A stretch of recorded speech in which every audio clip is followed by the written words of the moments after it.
Some women believe the more love they show, the more help they give, whether it's emotional support, financial help, or psychological comforting, the more they would be appreciated and be respected. And to me, nothing is wrong with that. They're not operating from a point of desperation where they want to be recognized because they did something good. I think that's natural human instinct, right? It's like a child. He does his homework, he gets a nice smiley face, and he comes home, Mom, look at what I got from my teacher today. I got a smiley face, right? And he's happy because he put in the work, he put out effort, and now he's being rewarded. So that's, to me, it's natural that a woman would look forward to being appreciated. But the painful reality is, because she's so capable and so dependable, she falls into what is called the expectation trap. Simply meaning, the more she does is the more she is expected to do.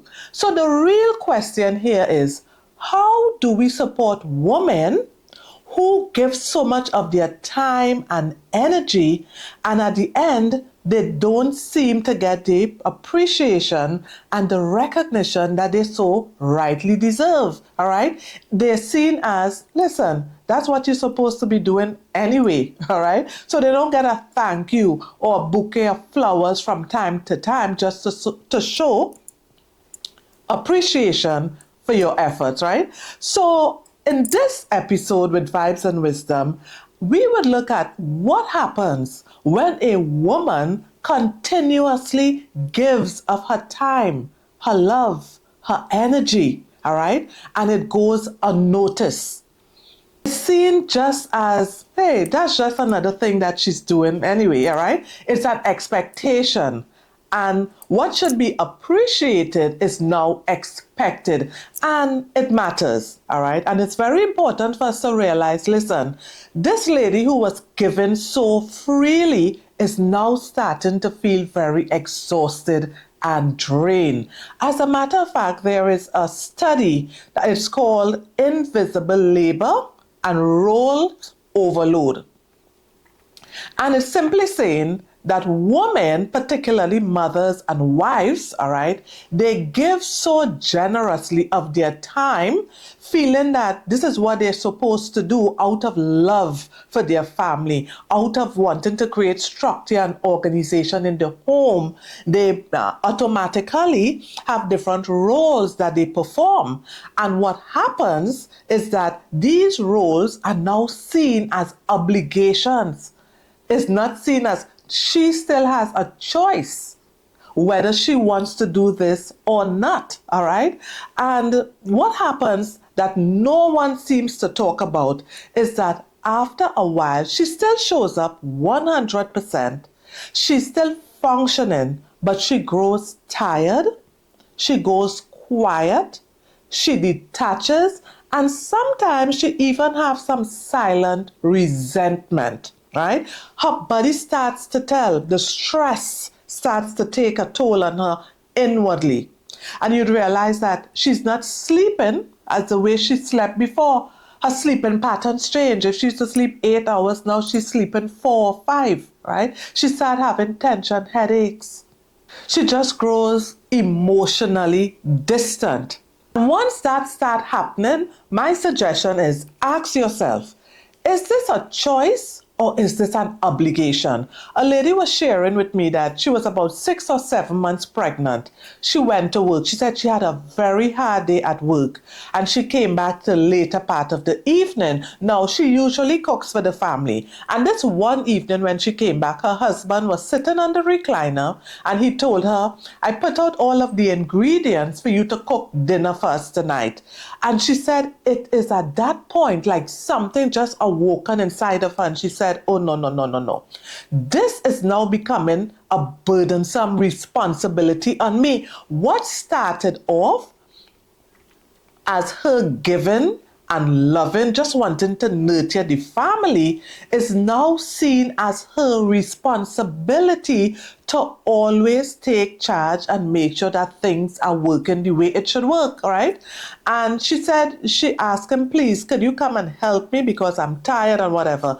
And just by her asking for help, he found that that was so weird. And some people may say, well, he's unreasonable. But one of the things we'd realize, once you start a particular behavior, that expectation really creeps in naturally, all right? And in order for that to not happen, what a woman will have to do is from the get-go, the beginning, she has to set boundaries so that she can manage people's expectations, because now it's hard for you to reverse these expectations because you set up precedents.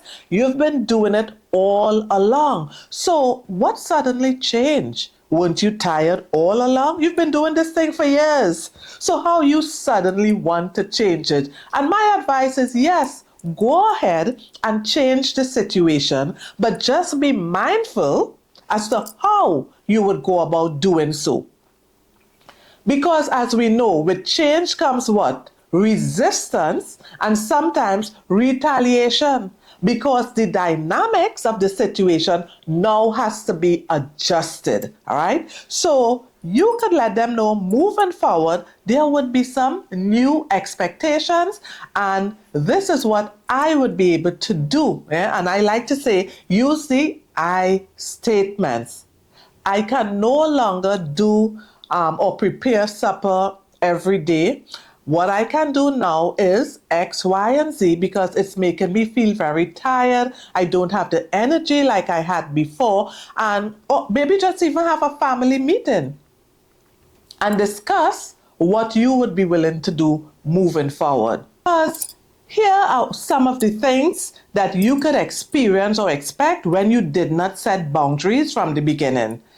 People will expect you would say yes automatically because that's who you are. You're so nice. You're always catering to everybody else's needs. So they expect that you would say yes, all right? And because you feel so obligated, guess what? You say yes, all right? People would also expect that you would rearrange your entire schedule to accommodate others, all right? Because you're nice and you are accustomed helping out and being dependable, reliable, and available. And as I'm talking about availability, that's another thing. People would assume that you would always be available to take care of them and their needs. So just remember, the person who does the most work and the good work will always be that person that will continue to get more work. It's like in the workplace. You know, there are some people, they say, go ask her, she would do it for you. She's very efficient. Go to her. She will always help you. So that's a go-to person because that person is delivering. And at some point, that person has to do what? Scale back, pause, assess, and respond to the situation.